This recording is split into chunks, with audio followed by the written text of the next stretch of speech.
ക്രിസ്തുവിനോടുള്ള സ്നേഹത്താൽ ജ്വലിച്ച പുണ്യചരിതൻ. സഹനങ്ങൾക്കും അപമാനങ്ങൾക്കുമിടയിലും പതറാതെ നിന്ന വിശുദ്ധ ജീവിതം. ക്രൂരമായ പീഡനങ്ങൾക്കിടയിലും വിശ്വസ്തനായി നിന്ന് ധീര രക്തസാക്ഷിത്വം വരിച്ച വിശുദ്ധൻ. ഭാരതത്തിലെ പ്രഥമ അൽമായ രക്തസാക്ഷി. വാഴ്ത്തപ്പെട്ട ലാസറസ് ദൈവസഹായം. സംഭവബഹുലമായ അത്ഭുത സാക്ഷ്യങ്ങളുടെ പിൻബലത്തിൽ വിശുദ്ധഗണത്തിൽ ചേർക്കപ്പെടുന്ന പുണ്യദിനം.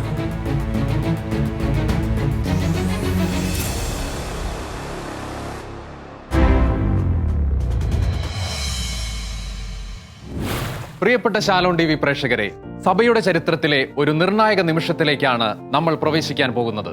മിശിഹായുടെ അപ്പോസ്തലന്മാരിൽ ഒരുവനും ഭാരതത്തിന്റെ രക്തസാക്ഷിയുമായ വിശുദ്ധ തോമാസ് ശ്ലീഹായുടെയും ഭാരതത്തിന്റെ വിശ്വാസദീപം ജ്വലിപ്പിച്ച വിശുദ്ധ ഫ്രാൻസിസ് സേവ്യറിന്റെയും നമ്മുടെ നാടിന്റെ വിശുദ്ധരായ വിശുദ്ധ അൽഫോൻസാമയുടെയും വിശുദ്ധ ചാവറ കുര്യാക്കോസ് ഏലിയാസ് അച്ചന്റെയും വിശുദ്ധ ഏവുപ്രാസിയുടെയും വിശുദ്ധ മറിയം ത്രേസ്യയുടെയും ഗണത്തിലേക്ക് ഭാരതസഭയുടെ അഭിമാനമായ പ്രഥമ ആത്മായ രക്തസാക്ഷി വാഴ്ത്തപ്പെട്ട ലാസറസ് ദൈവസഹായം ഇന്ന് ചേർക്കപ്പെടുന്നു. 300 വർഷങ്ങൾക്ക് മുൻപ് ഭാരതത്തിന്റെ ഈ മണ്ണിൽ ജനിച്ച് ക്രിസ്തുവിലുള്ള വിശ്വാസത്തെ പ്രതി കഠിനമായ പീഡനങ്ങൾ ഏറ്റുവാങ്ങി അതിദാരുണമാവിധം കൊല ചെയ്യപ്പെട്ട വിശുദ്ധനെക്കുറിച്ച് സമഗ്രമായി പഠിക്കാനും അടുത്തറിയാനും ശാലോം ടി വി ഒരുക്കുന്ന ദൃശ്യവിരുന്നിലേക്ക് നിങ്ങൾക്കേവർക്കും സ്വാഗതം.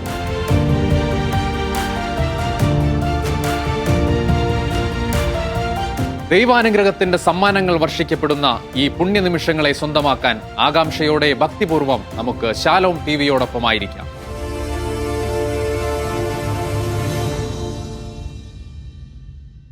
ഈശോമിശിഹായ്ക്ക് സ്തുതിയായിരിക്കട്ടെ. ഇത് ആത്മീയതയുടെ ഉത്സവം, സ്വർഗത്തിൻ്റെ കൃപയൊഴുകുന്ന അനുഗ്രഹീത നിമിഷങ്ങൾ. നമുക്ക് വിശുദ്ധരെ വേണം. ഈ കാലഘട്ടത്തിൻ്റെ വിശുദ്ധരെ എന്ന് പ്രവാചക ശബ്ദമായി ഫ്രാൻസിസ് പാപ്പ പറഞ്ഞ വാക്കുകൾക്ക് സ്വർഗം നൽകുന്ന ഏറ്റവും മനോഹരമായ മറുപടി. പരിശുദ്ധ കത്തോലിക്കാ സഭയിൽ 10 വിശുദ്ധർ ഈ മെയ് മാസ പുലരിയിൽ അൾത്താര വണക്കത്തിലേക്ക്. അതിൽ ഏറ്റവും അഭിമാനിക്കുന്നത് ഭാരത കത്തോലിക്കാ സഭ. ഭാരത കത്തോലിക്കാ സഭയുടെ ആദ്യത്തെ അൽമായ വിശുദ്ധൻ, ആദ്യത്തെ രക്തസാക്ഷി, വാഴ്ത്തപ്പെട്ട ദേവസഹായം, ഇനി വിശുദ്ധ ദേവസഹായം. ഭാരതസഭയ്ക്ക്, കേരള സഭയ്ക്ക്, തമിഴ്നാടിന് എല്ലാവർക്കും ഇത് അനുഗ്രഹീത നിമിഷങ്ങൾ. എല്ലാവരെയും ഒരിക്കൽ കൂടി ശാലോമിൻ്റെ ഈ ആത്മീയ വിരുന്നിലേക്ക് സ്നേഹപൂർവ്വം സ്വാഗതം ചെയ്തുകൊള്ളുന്നു. ഈ ആത്മീയ യാത്രയിൽ നമ്മെ സഹായിക്കുവാനായി നമ്മോടൊപ്പം 3 പേർ കൂടി സ്റ്റുഡിയോയിൽ ചേരുന്നു. പ്രിയപ്പെട്ട ഷാനു ഫെർണാണ്ടസ് അച്ഛൻ. അച്ഛൻ കാലിക്കറ്റ് ഡയസിസിലെ അംഗമാണ്. അച്ഛൻ മോറൽ തിയോളജി PhD കഴിഞ്ഞ് ഇപ്പോൾ റോമിൽ എത്തിയതേ ഉള്ളൂ. ഒപ്പം അദ്ദേഹം ഇപ്പോൾ സെയിൻറ്റ് സേവിയേഴ്സ് കോളേജ് കാലിക്കറ്റിൽ മാനേജറായിട്ട് സേവനം ചെയ്യുന്നു. പ്രിയപ്പെട്ട അച്ഛ, സ്വാഗതം. അടുത്തതായി miss Anna Rose Maria, Rajagiri public school Kakkanad English ടീച്ചറാണ് ഹയർ സെക്കൻഡറി സ്കൂളിലെ. അതിനേക്കാൾ ഉപരി രാമനാഥപുരം ഡയസിസിലെ PROയും അതുപോലെ തന്നെ ഒരു സൺഡേ സ്കൂൾ അധ്യാപക കൂടിയാണ്. സ്വാഗതം. മൂന്നാമത് നമ്മുടെ ഇപ്പോൾ ഉള്ളത് പ്രിയപ്പെട്ട ജോസഫ് മൈക്കിളേട്ടനാണ്. ജോസഫ് ഏട്ടൻ നമ്മുടെ തന്നെ ശാലോമിൻ്റെ ഒരു ശുശ്രൂഷകനാണ്. ഏകദേശം 17 വർഷമായിട്ട് ശാലോമിൽ ശുശ്രൂഷ ചെയ്യുന്നു. സൺഡേ ശാലോമിൻ്റെ അസിസ്റ്റന്റ് എഡിറ്ററായിട്ട് ശുശ്രൂഷ ചെയ്യുന്നു. ജോസഫ് ഏട്ടാ, പ്രിയ സ്വാഗതം. വാഴ്ത്തപ്പെട്ട ദൈവസഹായത്തിനൊപ്പം ഇന്ന് പരിശുദ്ധ കത്തോലിക്കാ സഭ 10 വിശുദ്ധരെ കൂടിയാണ് അൾത്താർ വണക്കത്തിനായി നമുക്കായി തരുന്നത്. നമുക്ക് റോമിൻ്റെ വീഥികളിലൂടെ ഒന്ന് സഞ്ചരിക്കാം.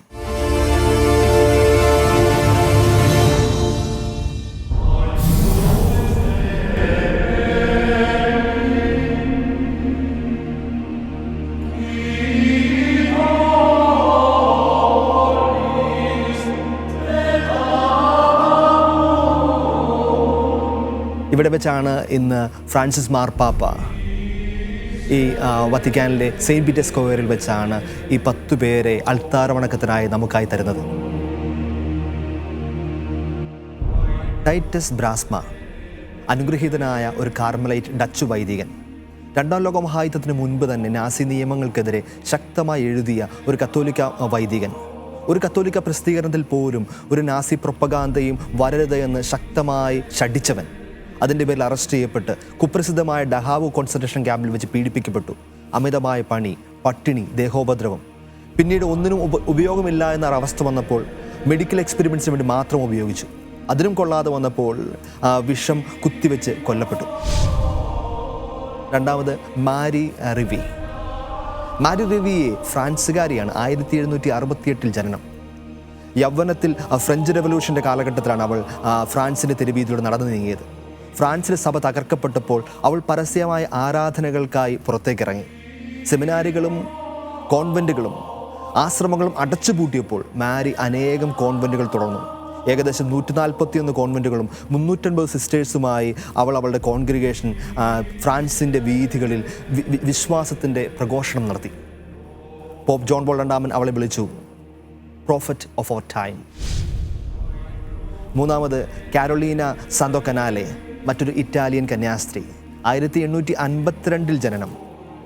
അവൾ അറിയപ്പെടുന്നത് മരിയ ഓഫ് ജീസസ് എന്നാണ്. വളരെ ചെറുപ്പത്തിലേ അവൾ അവളുടെ ദൈവവിളി തിരിച്ചറിഞ്ഞു.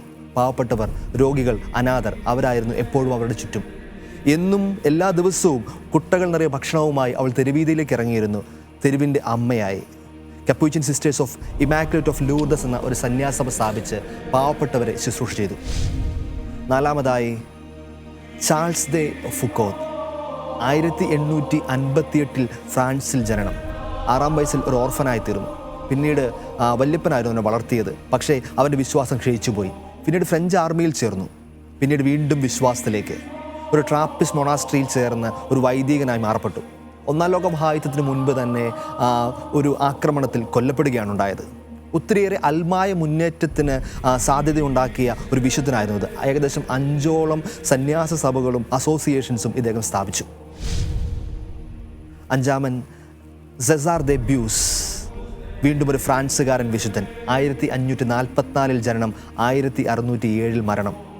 വിജയകരമായി എഴുത്തുകാരനായും ഒരു പട്ടാളക്കാരനായും ജീവിതം പച്ചപിടിച്ചു തുടങ്ങിയ കാലങ്ങളിലാണ് ഒത്തിരിയേറെ അസുഖങ്ങളാൽ വലയപ്പെട്ടത്. അതവനെ ദൈവത്തിലേക്ക് തിരിച്ചു. അങ്ങനെ 1882 ഒരു വൈദികനായി, ഒരു പ്രത്യേക ശുശ്രൂഷയെ. തെരുവിലും സ്ലമ്മിലുമുള്ള പാവപ്പെട്ട മനുഷ്യർക്ക് കാറ്റഗിസം പറഞ്ഞു കൊടുക്കലായിരുന്നു അവൻ്റെ ഏറ്റവും പ്രിയപ്പെട്ട വിനോദം. അതിനുവേണ്ടി അവനൊരു കോൺഗ്രിഗേഷൻ കൂടി സ്ഥാപിച്ചു, ഫാദേഴ്സ് ഓഫ് ക്രിസ്ത്യൻ ഡോക്ട്രിൻ. ഒരു കാലഘട്ടത്തിൻ്റെ ആവശ്യമായിരുന്ന ഒരു സന്യാസ സഭ. അദ്ദേഹമാണ് special patron saint of all catechist. അടുത്ത വിശുദ്ധൻ ലൂയിജി മരിയ പലസോള. 1827 നോർത്തേൺ ഇറ്റലിയിൽ ജനനം. തകർച്ചയുടെ ബാല്യമായിരുന്നു. മാതാപിതാക്കളും സഹോദരങ്ങളുമെല്ലാം നഷ്ടപ്പെട്ടൊരു ബാല്യം. അമ്മയാണ് അവനെ വളർത്തിയത്. പാവങ്ങളോടുള്ള സ്നേഹവും പ്രാർത്ഥനയും മാത്രമായിരുന്നു ആ അമ്മ മകനായി കൊടുത്തത്. 1850 ഒരു വൈദികനായി ഓർഡൈൻ ചെയ്യപ്പെട്ടു. പാവങ്ങൾക്ക് വേണ്ടി, തെരുവിൽ ഉപേക്ഷിക്കപ്പെട്ട കുട്ടികൾക്ക് വേണ്ടി, അവരുടെ ആത്മീയത വളർത്തുവാൻ, അവർക്ക് വിദ്യാഭ്യാസം കൊടുക്കുവാൻ വേണ്ടി മാത്രമായിരുന്നു അദ്ദേഹത്തിൻ്റെ ജീവിതം. പെൺകുട്ടികളെ സംരക്ഷിക്കുവാൻ വേണ്ടി കൂടി അദ്ദേഹം സിസ്റ്റേഴ്സ് ഓഫ് ദ പുവർ എന്നൊരു കോൺഗ്രിഗേഷൻ കൂടി സ്ഥാപിച്ചു. അടുത്തത് ജസ്റ്റിനോ മരിയോ റുസലീലോ. 1891 ജനനം. ഇറ്റലിയിലെ നേപ്പിൾസിലായിരുന്നു. 1913 ഒരു വൈദികനായി. വളരെ വ്യത്യസ്തമായൊരു വിളിയായിരുന്നു അവൻ്റേത്. വളരെ തികച്ചും വ്യത്യസ്തമായ കാര്യസമുള്ള ഒരു സന്യാസ സഭ സ്ഥാപിച്ചു, വൊക്കേഷൻസ് ഫാദേഴ്സ്. ദൈവവിളി പ്രോത്സാഹിപ്പിക്കുക, അത് നിലനിർത്താൻ സഹായിക്കുക, ദൈവവിളി തിരിച്ചറിയാൻ വേണ്ടി സഹായിക്കാൻ വേണ്ടി മാത്രം എ പ്ലേസ് ഓഫ് വൊക്കേഷൻ ഡിസോൺമെൻറ്റ് എന്ന് പറയുന്ന ആശ്രമം തന്നെ സ്ഥാപിച്ചു. അത് പ്രീസ്റ്റ്ഹുഡിലേക്കും സന്യാസഭകളിലേക്കും ഏകസ്ഥ ജീവിതത്തിലേക്കുമുള്ള എല്ലാവരുടെയും ദൈവവിളി തിരിച്ചറിയാൻ സഹായിക്കുന്നതിന് വേണ്ടി മാത്രമായൊരു ഭവനം. ദൈവവിളി ഉപേക്ഷിച്ചവർ, ദൈവവിളിയിൽ സ്ട്രഗിൾ ചെയ്യുന്നവർ, ഇവർക്ക് വേണ്ടി നിലനിൽക്കാനായി ഒരു സന്യാസ സഭ, വൊക്കേഷണലിസ്റ്റ് ഫാദേഴ്സ്. അടുത്തതായി അന്ന മരിയ ഫ്രാൻസിസ്ക റുബാത്തോ. 1844 ഇറ്റലിയിൽ ജനനം. ബാല്യത്തിലെ തന്നെ ദൈവവിളി തിരിച്ചറിഞ്ഞ കന്യാത്വം ഈശോയ്ക്കായി സമർപ്പിച്ചു.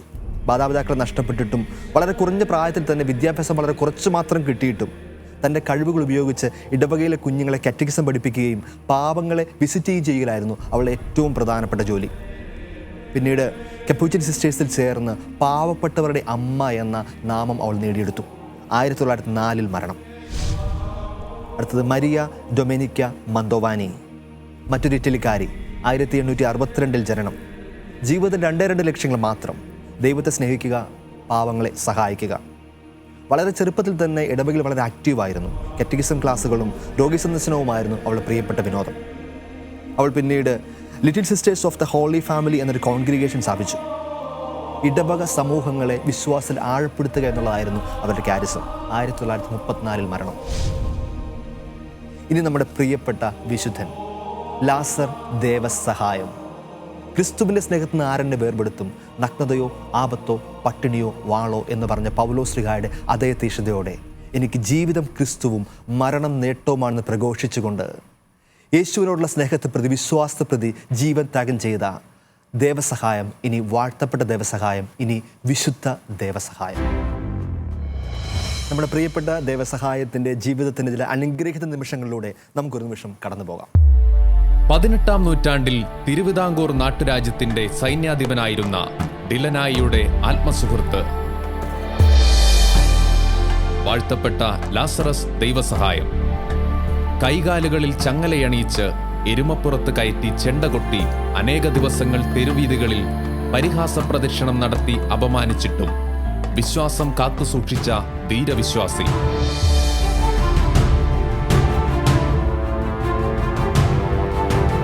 ഉഗ്രവിഷമുള്ള പാമ്പുകളുടെയും തേളുകളുടെയും കൂട്ടിലടച്ചിട്ടും ഉറുമ്പിൻ കൂട്ടിൽ മണിക്കൂറുകളോളം നിർത്തിയിട്ടും ഒന്നിന്റെയും ഉപദ്രവമേൽക്കാതെ രക്ഷപ്പെട്ട അത്ഭുത വിശ്വാസി.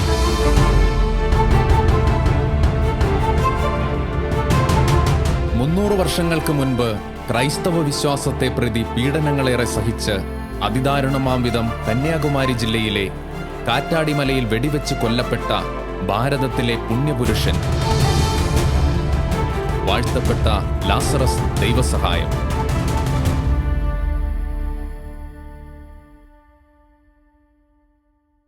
പ്രിയപ്പെട്ടവരെ, ഒരു വ്യക്തി വിശുദ്ധ പദവിയിലേക്ക് ഉയരുമ്പോൾ ആ നാമകരണ നടപടികളിൽ ഏറ്റവും കീ റോൾ വഹിക്കുന്ന ആളാണ് വൈസ് പോസ്റ്റ്ലേറ്റർ.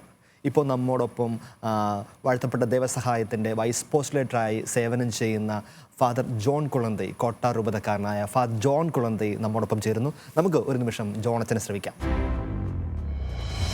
இன்றைக்கு எவ்வளவு நல்ல காரியம் நடக்குது பாருங்கள். காலகாலமாக நம்ம கனவு கண்ட நிகழ்ச்சி இப்போ நடந்துகிட்டு இருக்குது. நம்முடைய திருத்தந்தை மறைசாட்சி தேவசகாயம் புனிதர் என்று அறிவிக்க போகிறார். பாருங்கள், அங்கே 10 லட்சம் மக்கள் கூடி நிற்கிறாங்க. அந்த இடத்துல 10 பேருக்கு புனிதர் பட்டம் கொடுக்குறாங்க. அதில் முதல் ஆள் யார்? முதல் ஆள் மறைசாட்சி தேவசகாயம் அறிவிக்க போகிறாங்க. அதற்கு உலகமெங்கும் இருந்து இந்தியர்கள் குழுமி இருக்கிறாங்க. இந்தியாவிலிருந்து ஏறக்குறைய 1500 பேர் அங்கே நிற்கிறாங்க. அந்த கூட்டத்தில் இந்தியாவிலிருந்து போனவங்க, அது மட்டுமல்ல, இந்தியர்கள் உலகம் முழுவதும் இருக்கிறாங்க. குறிப்பாக தமிழ்நாட்டு மக்கள் ஐரோப்பா முழுவதும், ஏன் அமெரிக்காவில், கனடாவிலெல்லாம் இருக்கிறாங்க தமிழர்கள். அவங்க எல்லாம் வந்திருக்காங்க. தமிழ்நாட்டிலிருந்து வரக்கூடிய முதல் புனிதர் என்று வந்திருக்காங்க. எவ்வளவு சந்தோஷமான ஒரு நிகழ்ச்சி. அதனால் ஆனந்தம் கொண்டாடுவோம். முதல் பொதுநிலையினர், திருமணமான முதல் புனிதர் இந்தியாவிலிருந்து வந்து எவ்வளவு சிறந்தது. கொண்டாடுவோம், ஆனந்தம் கொண்டாடுவோம். புனிதம் என்பது ஏதோ துறவிகளுக்கு அல்லது சிஸ்டர்களுக்கு அல்லது ஃபாதர்களுக்கு அல்லது சன்னியாசிகளுக்கு உள்ளது மட்டுமல்ல. சாதாரண பொதுநிலையினர், இல்லறத்தார், திருமணமானவங்க, கல்யாணம் முடித்தவங்க, தகப்பன், தாய் எல்லாரும் புனிதர்களே என்று இன்றைக்கு பிரான்சிஸ் சொல்லிகிட்டு இருக்கிறாரு திருத்தந்தை. அது இன்றைக்கு நிறைவேறுது. எனவே நீங்களும் புனிதராகலாம். வாங்க போ.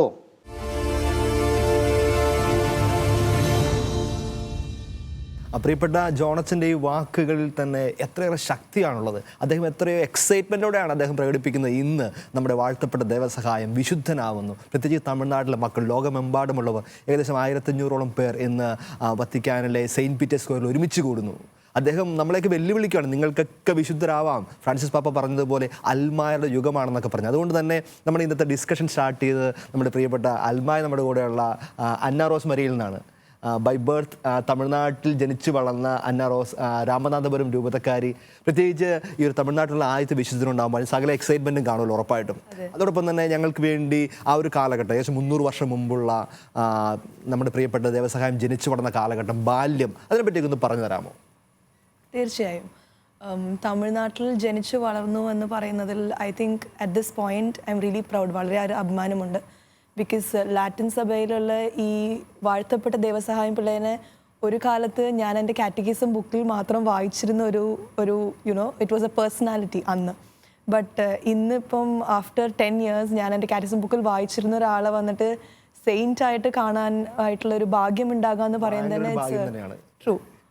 ശരിക്കും അത് വളരെയേറെ ഭാഗ്യമുള്ളതാണ്. ആൻഡ് ഇന്നത്തെ ഈ ഒരു പോയിന്റിൽ when I learn about him, അദ്ദേഹത്തെക്കുറിച്ച് പഠിക്കുമ്പോഴും അല്ലെങ്കിൽ വായിക്കുമ്പോഴോ അറിയുമ്പോഴോ അന്ന് പുസ്തകത്തിൽ കണ്ടിരുന്ന ഒരു വെറും വ്യക്തി അല്ല എന്നുള്ളൊരു വ്യത്യാസമായ ഒരു അഭിപ്രായവും എനിക്കുണ്ട്. ബാല്യത്തെക്കുറിച്ച് പറയണമെങ്കിൽ നമ്മളിൽ പലർക്കും ഉണ്ടായിരുന്നത് പോലെ വളരെ good and happy and very solid ആയിട്ടുള്ളൊരു ചൈൽഡ്ഹുഡാണ് ഉണ്ടായിരുന്നത്. നീലം എന്നായിരുന്നു വീട്ടിൽ വിളിച്ചുകൊണ്ടിരുന്നത്. Neelakandan Pillai, that was his name. Neelakandan Pillai, Neelam എന്നാണ് വീട്ടിൽ വിളിച്ചുകൊണ്ടിരുന്നത്. വളരെ ഫോണ്ടായിട്ട് എല്ലാവരോടും വളരെ സ്നേഹമുള്ളൊരു ഇൻഡിവിജ്വൽ ആയിരുന്നു നീലം. എല്ലാ കാര്യങ്ങളോടും വളരെയേറെ ആത്മാർത്ഥതയും ചെയ്യുന്ന കാര്യങ്ങളിൽ പെർഫെക്ഷനിസവും നോക്കുന്ന ഒരു വ്യക്തിയായിരുന്നു. എന്തൊരു കാര്യത്തിൽ നിന്നും ഭയത്തോടു കൂടിയോ ഇല്ലെങ്കിൽ വിറയലോടു കൂടിയോ ഒരു ഫ്രണ്ടിലേക്ക് വെച്ചൊരു ഫുട്ട് ബാക്കിലേക്ക് വെക്കാന്നുള്ളൊരു പോളിസി ഉണ്ടായിട്ടേ ഇല്ല നീലത്തിന്. അതുകൊണ്ട് തന്നെ ആർച്ചറി, വാർഫെയർ, വെപ്പൺറി ഇതിലൊക്കെ ചെറുപ്പം തൊട്ട് തന്നെ, കളരിപ്പയറ്റ് ഇതൊക്കെ ചെറുപ്പം തൊട്ട് തന്നെ ഒരു ഗുരുകുലം ബേസ് സിസ്റ്റമിൽ അന്നത്തെ കാലത്ത് എഡ്യൂക്കേഷനിൽ ആള് പഠിച്ചു. മനുഷ്യൻ പിന്നീട് കർത്താവിന്റെ ശക്തനായ പടയാളിയായി തീർന്നു. എക്സാക്ട്ലി. നീലൻ വളരെ രസകരമായും മനോഹരമായും എൻജോയ് ചെയ്ത ബാല്യകാലത്തിൻ്റെ ഓർമ്മകൾ നമുക്ക് പങ്കുവെക്കാനായിട്ട് നമുക്ക് ഒരു നിമിഷം ദേവസഹായത്തിൻ്റെ വീട്ടിലേക്ക് ബാല്യകാലം സ്പെൻഡ് ചെയ്ത ആ സ്ഥലങ്ങളിലേക്ക് ഒരു ചെറിയ യാത്ര പോകാം.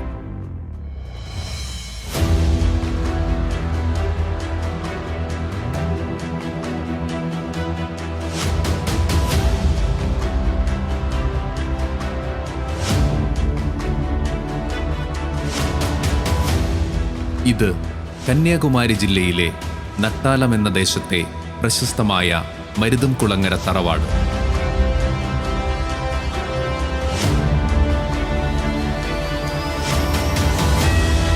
ഈ തറവാട്ടിലാണ് 1712 വാഴ്ത്തപ്പെട്ട ലാസറസ് ദൈവസഹായമായി മാറിയ നീലകണ്ഠപിള്ള ജനിച്ചത്. ഇദ്ദേഹത്തിന്റെ ബാല്യകാലവും തുടർന്നുള്ള വിദ്യാഭ്യാസ കാലഘട്ടവും ഈ തറവാട്ടിൽ നിന്നായിരുന്നു. ഉന്നത വിദ്യാഭ്യാസം നേടിയ ഇദ്ദേഹം ആയോധന കലയിൽ അസാധാരണമായ പ്രാവീണ്യം തെളിയിച്ചതും ഇവിടെ നിന്നായിരുന്നു. മരുതുംകുളങ്ങര തറവാടിൻ്റെ പാരമ്പര്യ വിശ്വാസത്തിൽ നിന്ന് വ്യതിചലിച്ച് ക്രിസ്തുവിൻ്റെ പ്രബോധനങ്ങളിൽ ആകൃഷ്ടനായി മാറിയതും ഈ തറവാട്ടിൽ നിന്നായിരുന്നു.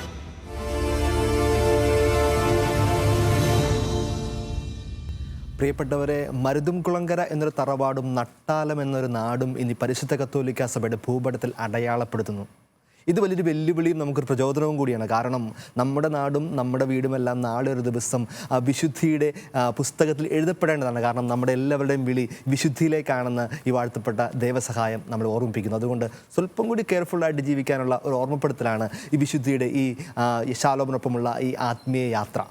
ഇപ്പോൾ ഈ സന്തോഷത്തിൽ, വിശുദ്ധനായി ഉയർത്തപ്പെടുന്ന ഈ സന്തോഷത്തിൽ നമ്മോടൊപ്പം ഇപ്പോൾ ചേരാൻ പോകുന്നത് തമിഴ്നാട്ടിൽ നിന്ന് മാർത്താണ്ഡം മലങ്കര രൂപതയുടെ അധ്യക്ഷനായ റവറൻഡ് ഡോക്ടർ വിൻസെന്റ് മാർ പൗലോസ് നമ്മോടൊപ്പം ചേരുന്നു. പ്രിയപ്പെട്ട പിതാവിൻ്റെ വാക്കുകളിലേക്ക് നമുക്ക് പോകാം.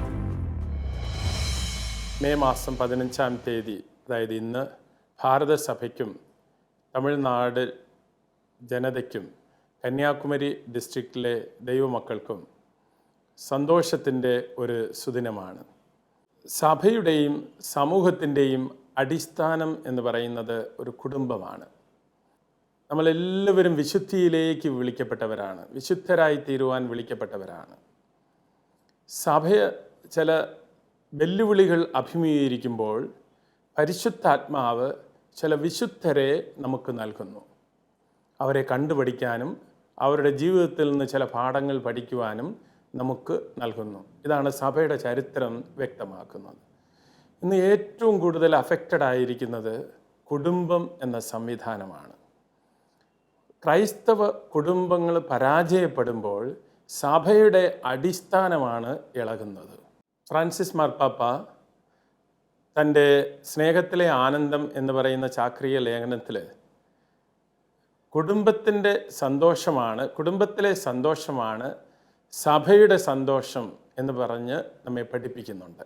പ്രിയ മക്കളെ, ഇന്ന് കുടുംബങ്ങൾ ഭയങ്കരമായിട്ടുള്ള വെല്ലുവിളികൾ അഭിമുഖീകരിക്കുന്നു. ഈ അവസരത്തിൽ ഒരു കുടുംബനാഥനെ നമുക്ക് മാതൃകയായിട്ട്, മധ്യസ്ഥനായിട്ട് സഭയ്ക്ക് ലഭിക്കുന്നു. ഇത് വലിയ അനുഗ്രഹത്തിൻ്റെ ദിവസമാണ്.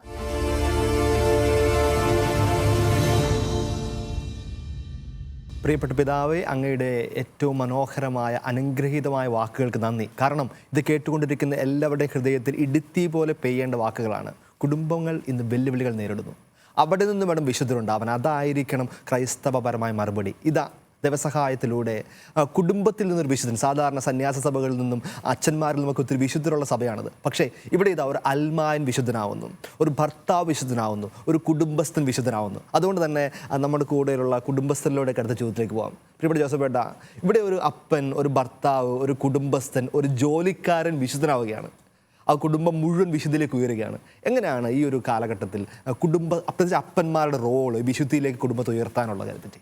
സമൂഹം വലിയ പ്രതിസന്ധികളെ നേരിട്ടുകൊണ്ടിരിക്കുന്ന ഒരു കാലഘട്ടമാണിത്.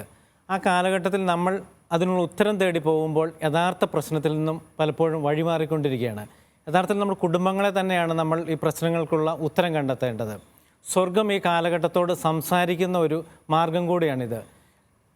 കുടുംബനാഥന്മാർ വിശുദ്ധിയുടെ പാതകളിലൂടെ സഞ്ചരിക്കാൻ തുടങ്ങുമ്പോൾ കുടുംബങ്ങളും മക്കളുമൊക്കെ ആ വിശുദ്ധിയുടെ വഴികളിലൂടെ തനിയെ സഞ്ചരിക്കുന്ന ഒരു കാലഘട്ടം വരാൻ പോവുകയാണ്. അല്ലെങ്കിൽ അതാണ് അതിൻ്റെ ഒരു വഴി. അതാണ് സ്വർഗം നമ്മളോട് ഈ ഒരു സന്ദർഭത്തിലൂടെ പറഞ്ഞു തരുന്നത്.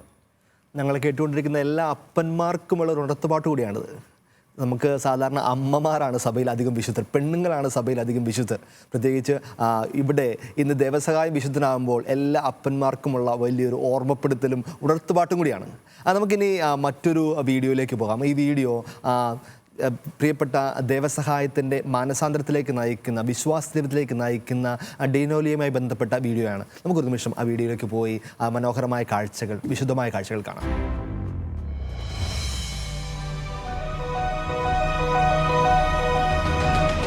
1741 പ്രശസ്തമായ കുളച്ചൽ യുദ്ധം ഉണ്ടാവുന്നത്. അതിൽ തിരുവിതാംകൂർ മഹാരാജാവായിരുന്ന മാർത്താണ്ഡവർമ്മ ഡച്ചുകാരെ പരാജയപ്പെടുത്തുകയും സൈന്യാധിപനായിരുന്ന ഡിലനോയിയെ തടവുകാരനാക്കുകയും ചെയ്തു.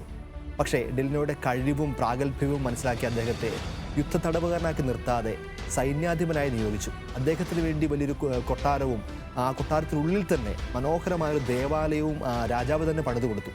അവിടെ വെച്ചാണ് ഡിലനോയും നീലകണ്ഠൻ ദേവസഹായവും തമ്മിലുള്ള സൗഹൃദം പൊട്ടിവിരിയുന്നത്.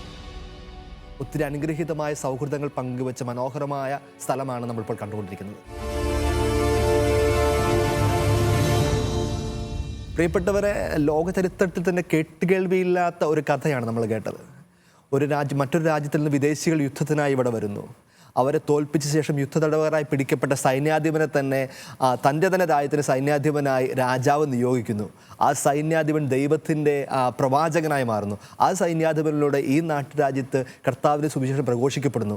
അതിൽ തന്നെ രാജാവിൻ്റെ ഏറ്റവും അടുത്ത വിശ്വസ്തനായിരുന്ന നീലകണ്ഠൻ പിള്ള എന്ന ദേവസഹായം പിന്നീട് ഈ ഡച്ചുകാരനായ ഡിലനോയിൽ നിന്ന് ഈശോയെപ്പറ്റി അറിയുകയും മാമോദീസ സ്വീകരിക്കാനുള്ള താല്പര്യം ജനിക്കുകയും ചെയ്യുന്നു. പ്രിയപ്പെട്ടവരെ, കർത്താവിൻ്റെ വഴികൾ എത്ര വിചിത്രം, മനുഷ്യന് മനസ്സിലാക്കാൻ അഗ്രാഹ്യം തന്നെ. പ്രിയപ്പെട്ടവരെ, നമുക്കിവിടെ ശരിക്കും മനസ്സിലാവുന്നത് സൗഹൃദത്തിലൂടെ മനോഹരമായ മാനസാന്തരം സംഭവിക്കുന്ന കാഴ്ചയാണ്. നമ്മൾ സാധാരണ പറഞ്ഞു കേൾക്കാറുണ്ട്, നിന്റെ കൂട്ടുകെട്ട് നിന്നെ നശിപ്പിച്ചെന്ന്. ശരിക്കും ഇവിടെ കൂട്ടുകെട്ട് ഒരാളെ വിശുദ്ധനാക്കി. ഡിലനോയും നീലകണ്ഠനും തമ്മിലുള്ള കൂട്ടുകെട്ടിലൂടെ നീലകണ്ഠൻ ദൈവത്തെ അറിഞ്ഞ ദേവസഹായമായി, ഇന്ന് വിശുദ്ധ ദേവസഹായമായി. നമുക്ക് പ്രിയപ്പെട്ട ഷാനുവച്ചനിലേക്ക് പോകാം. ഷാനുവച്ച, ഈ കൂട്ടുകെട്ട് എന്നൊരു പ്രശ്നമാണല്ലോ. ഫ്രണ്ട്ഷിപ്പ് എപ്പോഴും ഒരു പ്രത്യേകിച്ച് പേരൻസിനൊക്കെ ഒരു ഭയങ്കര ടഫ് മാറ്റർ ആണല്ലോ. കൂട്ടുകാർ കൂടി ചീത്തയാവുന്നു, ഇവിടെ നോക്കിയാൽ കൂട്ടുകാർ കൂടി നന്നാവുന്നു. എന്താണ് അച്ഛൻ്റെ അഭിപ്രായം? ജീർണച്ച, എനിക്ക് തോന്നുന്ന ഒരു കാര്യം, ഏറ്റവും സൗഹൃദം എന്ന് പറയുന്നത് നമുക്ക് മറ്റുള്ളവർക്ക് കൊടുക്കാൻ പറ്റുന്ന ഏറ്റവും വലിയൊരു ഗിഫ്റ്റാണ്. അപ്പോൾ അങ്ങനെ ഒരു നല്ലൊരു സൗഹൃദം ഉണ്ടാവുക എന്ന് പറയുന്നത് തന്നെ ജീവിതത്തിൽ കിട്ടാൻ പറ്റുന്ന ഏറ്റവും വലിയൊരു വലിയ കാര്യമായിട്ട് ഞാൻ കരുതുകയാണ്. അപ്പോൾ നമുക്ക് എവിടെയാണെങ്കിലും നമ്മളായിരിക്കുന്ന സ്ഥലത്ത് നല്ലൊരു ഫ്രണ്ട്ഷിപ്പ് അല്ലെങ്കിൽ നല്ലൊരു മറ്റുള്ളവർക്ക് നമുക്ക് കൊടുക്കാനായിട്ട് എന്തെങ്കിലും ഉണ്ടാവുക എന്നുള്ളതാണ് ഏറ്റവും പ്രധാനം. നമ്മുടെ കുറച്ച് സമയം, അല്ലെങ്കിൽ നമ്മുടെ കുറച്ച് കഴിവുകൾ, അല്ലെങ്കിൽ നമ്മൾ കിട്ടിയുള്ള അറിവുകൾ പറഞ്ഞു കൊടുക്കുക. അപ്പോൾ യൂസ്റ്റേക്കിയോസ് ഡിലനോയ് എന്ന് പറഞ്ഞിട്ടുള്ളൊരു ഡച്ച് ക്യാപ്റ്റൻ എങ്ങനെയാണ് നമ്മുടെ ഒരു വലിയ വിശുദ്ധനെ ഇന്ത്യയിൽ ഉണ്ടാക്കിയതെന്നുള്ള കാര്യം നമ്മളിപ്പോൾ കണ്ടു. ഇത്രയധികം നമുക്ക് കത്തോലിക്ക സഭയുടെ ചരിത്രത്തിൽ എടുത്ത് നോക്കിയാൽ തന്നെ എത്രയോ അധികം സെയിൻലി ഫ്രണ്ട്ഷിപ്പുകൾ നമുക്ക് കാണാൻ സാധിക്കും. ഇപ്പോൾ ഒരു ഡച്ച് മിഷണറിയും പട്ടാളക്കാരനുമായിട്ടുള്ള ഒരു വ്യക്തി നമുക്ക് നമ്മുടെ വാഴ്ത്തപ്പെട്ട ദേവസഹായം പിള്ളയ്ക്ക് ക്രിസ്തുവിലേക്കുള്ള വഴിയായി തീർന്നെങ്കിൽ നമുക്ക് ലോകത്തിലെ എൻ്റെ മനസ്സിൽ ഇപ്പോഴും മായാതെ കിടക്കുന്ന ഒരു ചിത്രമുണ്ട്. ഞാൻ ഒബ്സർവത്തോറിയൽ റൊമാനോയിൽ കണ്ടൊരു ചിത്രമാണ്. അത് നമ്മുടെ ജോൺ പോൾ രണ്ടാമൻ മാർപ്പാപ്പയും മദർ തെരേസയും തമ്മിലുള്ള ചിത്രമാണ്. വിശ്വപ്രസിദ്ധമായ സൗഹൃദം, ഏറ്റവും വലിയ ഒരു ഫ്രണ്ട്ഷിപ്പിൻ്റെ ചരിത്രമാണ് അവിടെ പറയുന്നത്. അപ്പോൾ ആ ഒരു രണ്ട് വ്യത്യസ്ത രീതിയിലായിരിക്കുന്നവർ തമ്മിലുള്ള സൗഹൃദം ലോകത്തിന് തന്നെ വലിയ മാതൃകയായിട്ട് മാറി എന്നുള്ളതാണ്.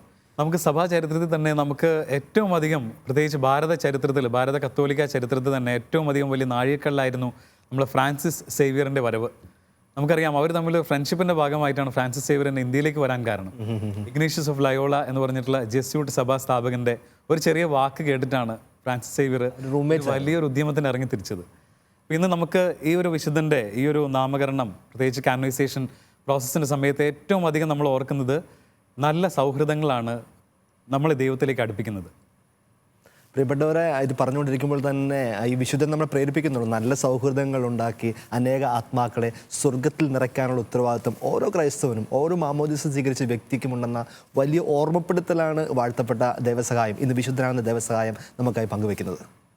ഡിലനോയെ ബന്ധപ്പെട്ട് ഈശോയെ അറിഞ്ഞ, സുവിശേഷം സ്വീകരിച്ച ദേവസഹായം നീലകണ്ഠൻ പിന്നീട് വളരെ താല്പര്യത്തോടെ മാമോദിസയ്ക്ക് വേണ്ടി, ജ്ഞാനസ്നാനം സ്വീകരിക്കാൻ വേണ്ടി ആഗ്രഹം പ്രകടിപ്പിക്കുന്നുണ്ട്. അതിനായി ഡിലനോയെ സഹായിച്ച ചില കാര്യങ്ങളിലൂടെ നമുക്ക് ഈ ഒരു വീഡിയോയിലൂടെ കടന്നുപോയി എങ്ങനെ ദേവസഹായം എങ്ങനെ ഒരു മാമോദിസ സ്വീകരിച്ചു എന്ന്, ദേവസഹായത്തിൻ്റെ കുടുംബവും ഭാര്യയുമെല്ലാം എങ്ങനെ ഈശോയെ അറിഞ്ഞു എന്നുള്ള ചില കാര്യങ്ങൾ നമുക്ക് മനസ്സിലാക്കാം.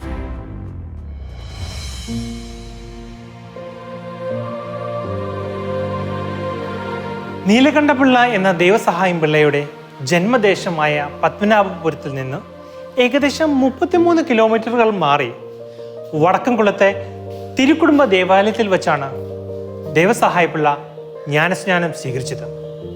ഒരു ക്രിസ്ത്യാനിയാകണമെന്ന് അത്യധികം ആഗ്രഹിച്ച നീലകണ്ഠപിള്ള ഡിലിനോയോട് തൻ്റെ ആഗ്രഹം പ്രകടിപ്പിച്ചു. ഡിലിനോയ് ഒരു കത്ത് കൊടുത്തുവിട്ട് തിരുവിതാംകൂർ മഹാരാജ്യത്തിൻ്റെ പുറത്തുള്ള വടക്കൻകുളം എന്ന ഒരു ദേവാലയത്തിലെ ഫാദർ JP ബുട്ടാരി എന്ന വൈദികൻ്റെ അടുത്തിലേക്ക് നീലകണ്ഠപിള്ളയെ പറഞ്ഞയച്ചു. അങ്ങനെ JP ബുട്ടാരി എന്ന ഈശോ വൈദികൻ്റെ അടുക്കലേക്ക് നീലകണ്ഠപിള്ള വരികയും 40 ദിവസം വേദജപങ്ങൾ പഠിക്കുകയും തുടർന്ന് 1745 മെയ് മാസം 17-ാം തീയതി ഈ ദേവാലയത്തിൽ നിന്ന് ജ്ഞാനസ്നാന നാമമായി ലാസറസ് എന്ന പേര് അദ്ദേഹം സ്വീകരിച്ചു. തമിഴിൽ ലാസറസ് എന്ന് വെച്ചാൽ ദൈവസഹായം എന്നാണ്. പിന്നീട് മാസങ്ങൾക്ക് ശേഷം അദ്ദേഹത്തിൻ്റെ ഭാര്യ ഭാർഗവി അമ്മാൾ ഇതേ ദേവാലയത്തിൽ വെച്ച് തന്നെ ത്രേസ്യ എന്ന ജ്ഞാനസ്നാന നാമം സ്വീകരിച്ചു. ത്രേസ്യ എന്ന നാമത്തിന് തമിഴിൽ ജ്ഞാനപ്പൂ എന്നാണ് പരിഭാഷ. അവർ ജ്ഞാനപ്പൂ അമ്മാൾ എന്നറിയപ്പെട്ടു. വർഷങ്ങൾക്ക് ശേഷം ഇതേ ദേവാലയത്തിലെ സെമിത്തേരിയിലാണ് ജ്ഞാനപ്പൂ അമ്മാളിനെ സംസ്കരിച്ചിരിക്കുന്നത്.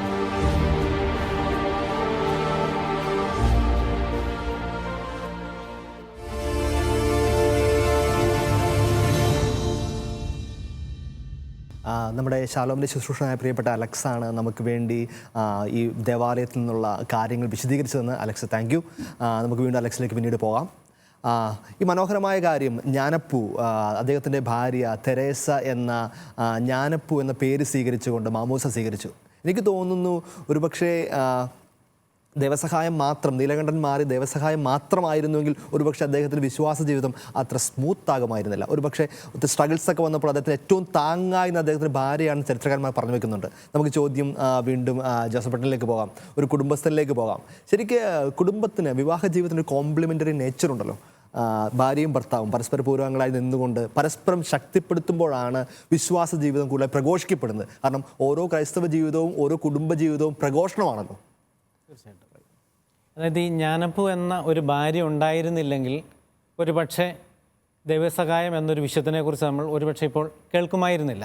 അവരുടെ ജീവിതത്തിൽ അത്രയും, രണ്ടുപേരുടെ ജീവിതത്തിൽ അത്രയും സ്വാധീനം ചെലുത്തിയിട്ടുണ്ട്. ഈ ദേവസഹായം എന്ന വിശുദ്ധൻ്റെ പടവുകളിലേക്കുള്ള യാത്രയിൽ എപ്പോഴും ജ്ഞാനപ്പൂ ഒരു വലിയൊരു പിന്തുണ കൊടുത്തിട്ടുണ്ടായിരുന്നു. എല്ലാ സമയത്തും അവർക്ക് വലിയ പ്രതിസന്ധികളെ നേരിടേണ്ടി വന്നിട്ടുണ്ട് ജീവിതത്തിൽ. പക്ഷേ ഓരോ പ്രതിസന്ധിയുടെ സമയത്തും ചില സമയത്തൊക്കെ അവർ ഇടറിപ്പോയിട്ടുണ്ട്. പക്ഷേ ഇടറിപ്പോയാലും അവരവസാനം ആ ഒരു വിശ്വാസത്തിൽ ഉറച്ചു നിന്നിട്ടുണ്ട്. ഈ ക്രിസ്തീയ വിശ്വാസം തൻ്റെ ഭർത്താവ് സ്വീകരിച്ച ഉടനെ അവർ സ്വീകരിച്ചില്ല. അതേക്കുറിച്ച് പഠിച്ചു. കുറച്ച് സമയമെടുത്തിട്ടാണ് അവർ ആ വിശ്വാസത്തിലേക്ക് വരുന്നത്. പക്ഷേ വിശ്വാസത്തിലേക്ക് വന്നതിന് ശേഷം വളരെ ശക്തമായ ഉറച്ചൊരു നിലപാട് സ്വീകരിക്കുന്നുണ്ട്. എല്ലാ കുടുംബങ്ങളും എങ്ങനെ മുന്നോട്ട് പോകണമെന്നുള്ളൊരു, എന്താ പറയുന്ന, അതേക്കുറിച്ചുള്ളൊരു കൃത്യമായ വിവരണം ഈ വരികളിലൂടെ നമുക്ക് ലഭിക്കുന്നുണ്ട്. ഭർത്താവിൻ്റെ പ്രതിസന്ധിയുടെ സമയങ്ങളിൽ അല്ലെങ്കിൽ ഭാര്യയുടെ പ്രതിസന്ധിയുടെ സമയങ്ങളിൽ ജീവിത പങ്കാളി എങ്ങനെ മുന്നോട്ട് പോകണം എന്നുള്ള ഒരു കൃത്യമായ ഒരു വിവരണം നമുക്കിതിനകത്ത് കൃത്യമായി രേഖപ്പെടുത്തുന്നുണ്ട്. അവരുടെ ജീവിതം വളരെ കൃത്യമാണ്, അതിലൂടെ തന്നെ അങ്ങ് പോകുന്നുണ്ട്. ഈ ഒരു പ്രതിസന്ധിയെ അവർ ചില ഈ ദേവസഹായത്തെ ഏറ്റവും അപമാനിക്കുന്ന രീതിയിൽ റോഡിൽ നിർത്തി ബന്ധിച്ച് നിർത്തിയ സമയത്തൊക്കെ ജ്ഞാനപ്പൂ ചെന്ന് കാണുന്നുണ്ട്. പക്ഷേ ആ സമയത്ത് അവർ വല്ലാതെ സങ്കടപ്പെടുന്നുണ്ട്. പക്ഷേ ആ സങ്കടപ്പെടുന്ന സമയത്തും തിരിച്ചു വരുമ്പോൾ അവർ പ്രാർത്ഥനയിൽ ഒന്നിച്ചിട്ടാണ് അവിടെ നിന്ന് അവർ രണ്ടുപേരും ചേർന്ന് നിന്ന് പ്രാർത്ഥിച്ചിട്ടാണ് തിരിച്ചു വരുന്നത്. ഈ ദേവസഹായത്തിന് തൻ്റെ പ്രതിസന്ധികളെ അതിജീവിക്കുവാൻ ഈ ജ്ഞാനപ്പൂവിൻ്റെ പ്രാർത്ഥന വലിയൊരു പങ്ക് വഹിച്ചിട്ടുണ്ട് എന്നാണ് ഞാൻ മനസ്സിലാക്കുന്നത്, ഞാൻ ചിന്തിക്കുന്നത്. പ്രിയപ്പെട്ടവരെ, നമ്മൾ കേട്ടുകൊണ്ടിരിക്കും നമുക്ക് തോന്നും ജ്ഞാനസ്നാനം സ്വീകരിച്ചു, ഭാര്യയും ഭർത്താവും സ്വീകരിച്ചു, അവർ വിശ്വാസ ജീവിതത്തിൽ വളരെ സിമ്പിളായ കാര്യമാണെന്ന്. നമ്മൾ ജീവിക്കുന്ന കാലഘട്ടമോ നമ്മൾ ജീവിക്കുന്ന ചുറ്റുപാടിലോ അല്ല ഒരു അന്ന് നീലകണ്ഠൻ ദേവസഹായമായി മാറിയത്. അത്രയേറെ ഭീകരമായ മർദ്ദനമുറകളും അല്ലെങ്കിൽ സമൂഹത്തിൽ തന്നെ തരംതാഴ്ത്തലുകളും സാധ്യമാകുന്ന ഒരു സമയത്താണ് വളരെ ശക്തമായിട്ട് വളരെ തീവ്രമായ നിലപാടെടുത്തുകൊണ്ട് എനിക്ക് ക്രിസ്തുവിൽ ജീവിക്കണമെന്ന ഉറപ്പോടെ മാമോദീസ സ്വീകരിക്കാനായിട്ട് വിശുദ്ധരായ ദമ്പതികൾ മുൻപോട്ട് ഇറങ്ങിയത്. ഇപ്പോൾ നമ്മോടൊപ്പം പ്രിയപ്പെട്ട ആലിസ് മാത്യു, ഫാമിലി മിനിസ്ട്രീസ് എന്നുള്ള ആലിസ് മാത്യു ചേച്ചി നമ്മളോടൊപ്പം ചേരുന്നുണ്ട്. ശാലോമിലെ പ്രേക്ഷകർക്ക് പരിചയ ചേച്ചിയാണ്. ചേച്ചി ഒരു കുടുംബജീവിതത്തിൻ്റെ പ്രാധാന്യത്തെപ്പറ്റിയും അതുപോലെ തന്നെ ഈ ജ്ഞാനപ്പൂവും അതുപോലെ ദേവസഹായം നമ്മൾ ഒരുമിച്ചുള്ള ജീവിതത്തെപ്പറ്റിയുമുള്ള ചില വാക്കുകൾ, അനുഭവങ്ങൾ നമ്മളിപ്പോൾ പങ്കുവെക്കുന്നതായിരിക്കും. ഇതിലെ ദേവസഹായത്തിൻ്റെ ഭാര്യ, പഴയ പേര് നീലകണ്ഠനും ഭാർഗവിയും. ഒരു പക്ഷേ ഞാൻ അദ്ദേഹത്തോടൊപ്പം തന്നെ എൻ്റെ ഹൃദയത്തിൽ ഞാൻ ചേർത്ത് വയ്ക്കുന്ന ഒരു വ്യക്തിയാണ് അദ്ദേഹത്തിൻ്റെ ഭാര്യയായ ജ്ഞാനപ്പൂ. ഇവർ ഒരുമിച്ചാണ് ശരിക്കും പറഞ്ഞാൽ ഇവരുടെ ഒരു വിശ്വാസയാത്ര ആരംഭിക്കുന്നത്. എനിക്കത് വലിയ ഇൻട്രസ്റ്റിംഗ് ആയിട്ട് തോന്നി. ശരിക്കും ഒരു after marriage husband and wife ആ ഒരു മാരേജിൻ്റെ ജേർണി ആരംഭിക്കുന്നത് ഈശോയുടെ കൈപിടിച്ചാണ് എന്ന് പറയുന്നത് പോലെ ഇവർ തമ്മിലിരുന്ന് രാത്രികാലങ്ങളിൽ ബൈബിളിനെ കുറിച്ച് ഡിസ്കസ് ചെയ്യുന്നു. പതിയെ ജ്ഞാനപ്പൂവും വിശ്വാസത്തിലേക്ക് വരുന്നു, മാമോദീസ സ്വീകരിക്കുന്നു. പിന്നീട് ഒരല്പം പോലും, കാരണം ഇവർ ടോട്ടലി ഒന്നും അറിയാത്തൊരു ബാക്ക്ഗ്രൗണ്ടിൽ നിന്ന് വന്ന് ആദ്യമായിട്ട് ഈശോയെ കിട്ടിക്കഴിയുമ്പോൾ ആ ഈശോയുടെ സ്നേഹത്തിന് കൊടുക്കുന്ന വില, ഈശോ എത്രമാത്രമാണ് സ്നേഹിക്കുന്നത്. ഓരോ കുഞ്ഞു കാര്യങ്ങൾ വരുമ്പോഴും ഈശോ സഹിച്ചത് വെച്ച് നോക്കുമ്പോൾ ഇതൊന്നുമല്ല, ഇതും പോകും, ഇതൊന്നുമല്ല, ഈശോയാണ് ഏറ്റവും വലുത്. കാരണം കടുത്ത ടോർച്ചറിലൂടെ പോകുമ്പോൾ പോലും എല്ലാവരും ഒറ്റപ്പെടുത്തുന്നു, തെറിവിളിക്കുന്നു. ഏറ്റവും വലിയ ചലഞ്ച് കൊട്ടാരത്തിലെ എല്ലാ സുഖസൗകര്യങ്ങളുടെ നടുവിലായിരുന്നു ഇവർ.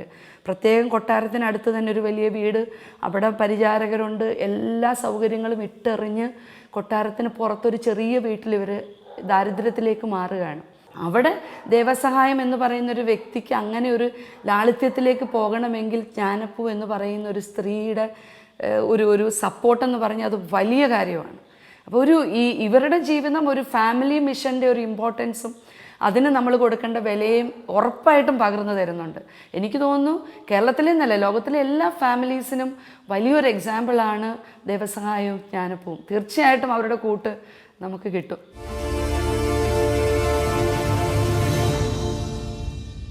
ഒരുപക്ഷെ നമുക്കറിയാവുന്ന രണ്ട് കപ്പിൾസ് വിശുദ്ധരായിരിക്കുന്നത് കൊച്ചുത്രേസ്യ പുണ്യവതിയുടെ അപ്പനും അമ്മയായിരിക്കും. പ്രിയപ്പെട്ട സെലുഗ്രിനും മാർട്ടിനും.